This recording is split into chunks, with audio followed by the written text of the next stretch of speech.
Bienvenue sur un nouvel essai de Caroom. Seat ne fait pas de vagues et le discret restylage de l'Ibiza en 2021 n'a pas fait grand bruit. Mais l'Ibérique reste pourtant une citadine agréable. Aussi, avons-nous repris son volant pour vérifier si elle reste un achat recommandable. Découvrez notre essai de la Seat Ibiza.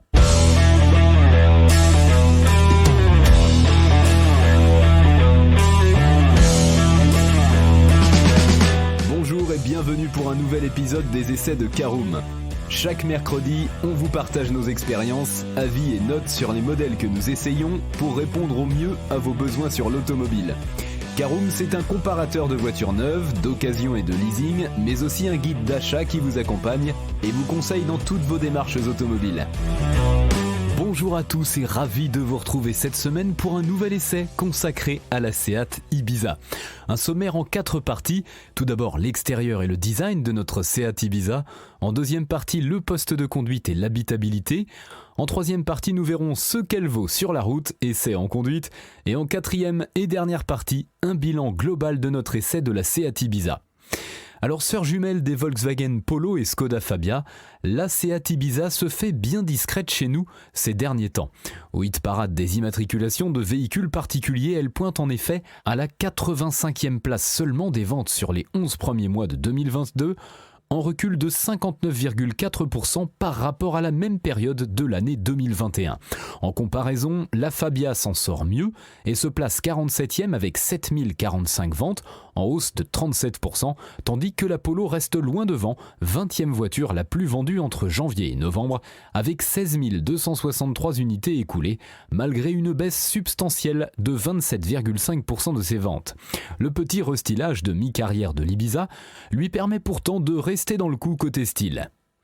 On ouvre tout de suite notre premier chapitre concernant l'extérieur et le design de la Seat Ibiza.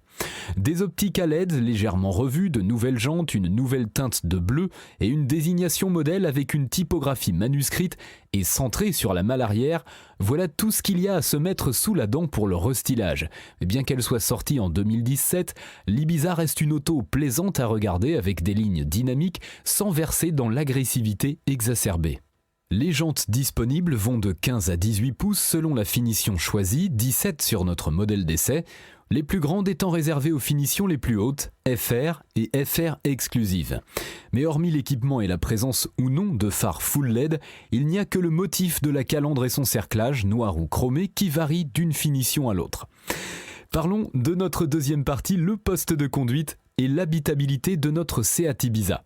Alors si l'extérieur n'a pas bougé depuis 2017, ou très peu, l'habitacle a en revanche subi une sérieuse cure de jouvence en 2021. Dans la veine du restylage de l'Arona, le petit SUV de Seat, la planche de bord de l'Ibiza s'est ainsi affinée, tandis que l'écran tactile de la console centrale n'est plus intégré, mais désormais posé façon tablette. Les aérateurs sont également redessinés et peuvent être rétroéclairés sur les finitions supérieures. Sur notre finition intermédiaire, c'est une toute petite option à 50 € qui vient égayer l'habitacle, tandis que l'artifice est de série sur la finition de pointe FR exclusive. Sans être particulièrement cossu, l'intérieur de la citadine espagnole est correctement fini avec une construction rassurante et des matériaux corrects. La planche de bord est moussée depuis le restylage, une petite attention qui relève à elle seule la qualité perçue, mais il ne faudra pas s'attendre à des miracles aux places arrière. Ces dernières disposent en effet de contreportes entièrement faites de plastique dur, même au niveau des accoudoirs. Reste que la place allouée aux passagers est suffisante pour des gabarits moyens et 2 adultes ne seront pas trop recroquevillés sur la banquette pour peu que les sièges avant ne soient pas reculés à fond. Côté coffre enfin, Seat annonce 355 litres, un chiffre dans la bonne moyenne et quasiment identique à celui de la Polo qui compte 351 litres. Allez, je vous emmène faire un tour en Seat Ibiza, ouvrons notre troisième partie, essai en conduite. Celles et ceux qui aiment conduire seront ravis de voir que les prestations routières de la Seat Ibiza sont toujours d'actualité. Le châssis relativement ferme joue pour la précision de conduite et le comportement de l'auto se veut rassurant mais assez agile. Pas de quoi qualifier la Seat de sportive, mais on ne s'ennuie pas dans les enchaînements de virages avec une direction décemment calibrée et un amortissement rigoureux. Revers de la médaille, le confort n'est pas pas toujours au rendez-vous en ville, avec une certaine sécheresse sur les défauts du bitume. Une raideur dont l'on peut imputer une partie aux jantes de 17 pouces, aussi les 16 pouces se montreront un peu plus conciliantes. Notre modèle d'essai était équipé du 3 cylindres 1 litre TSI de 110 chevaux attelé à la boîte double embrayage DSG7. Volontaire, suffisamment coupleux, 200 Nm dès 2000 tours minute, et assez sobre pour la catégorie 7,6 litres pour 100 km relevé sur un parcours de 650 km, comprenant 2 tiers d'autoroute, il va comme un gant à l'Ibiza et lui offre une polyvalence bienvenue. Il dispose d'assez de peps pour relancer efficacement sur autoroute, même s'il faut évidemment anticiper un peu les dépassements et les insertions si l'on roule chargé. L'écueil vient en revanche de la boîte DSG. Relativement lente dans ses changements de rapport, elle est surtout entravée par un typage trop axé éco. Elle rentre donc ses rapports très tôt. En ville, la 5e peut passer avant 50 km/h, ce qui fait que l'on est rarement dans la bonne plage de couple quand il faut accélérer ou quand le relief devient important. Passer la boîte en mode S aide un peu, mais elle tient alors ses rapports un peu trop longtemps, ce qui peut rendre le moteur sonore dans des phases de conduite calmes. La gestion électronique est donc un peu trop caricaturale selon le mode choisi, ce qui gâche un peu une expérience de conduite autrement agréable. Voilà, c'est l'heure de faire le bilan de notre essai de la Seat Ibiza.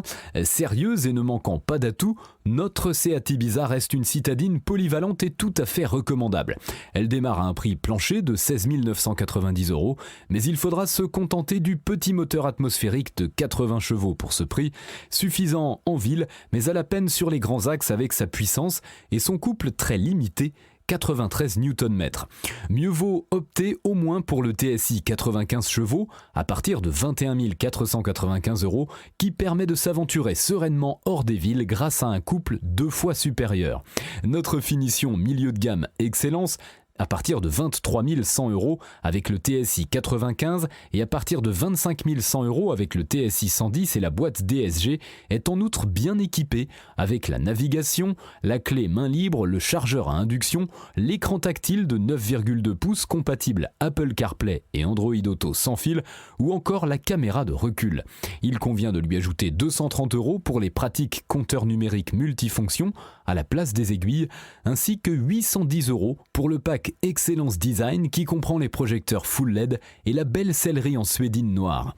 Si vous voulez en plus un toit ouvrant, il faudra débourser 805 € supplémentaires.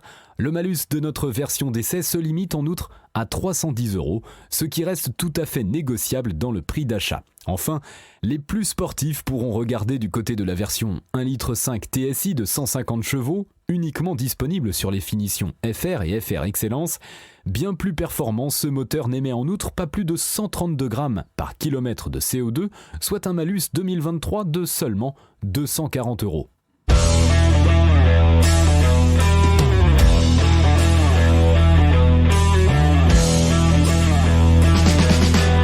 Et bien voilà, on en a fini pour cet essai. Si vous souhaitez avoir davantage d'informations, n'hésitez pas à aller lire l'article en entier. On a mis le lien dans la description plus quelques bonus. Vous pouvez également le retrouver en tapant Caroom et c'est Seat Ibiza sur Google.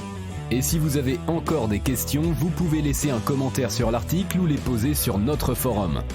Merci d'avoir écouté cet épisode jusqu'au bout. S'il vous a plu, n'hésitez pas à vous abonner au podcast depuis votre plateforme préférée, à le partager autour de vous et sur vos réseaux sociaux. On en profite aussi pour vous demander de nous laisser une note et un avis sur Apple Podcast. Votre avis nous aidera à gagner en visibilité, ce serait vraiment sympa de votre part.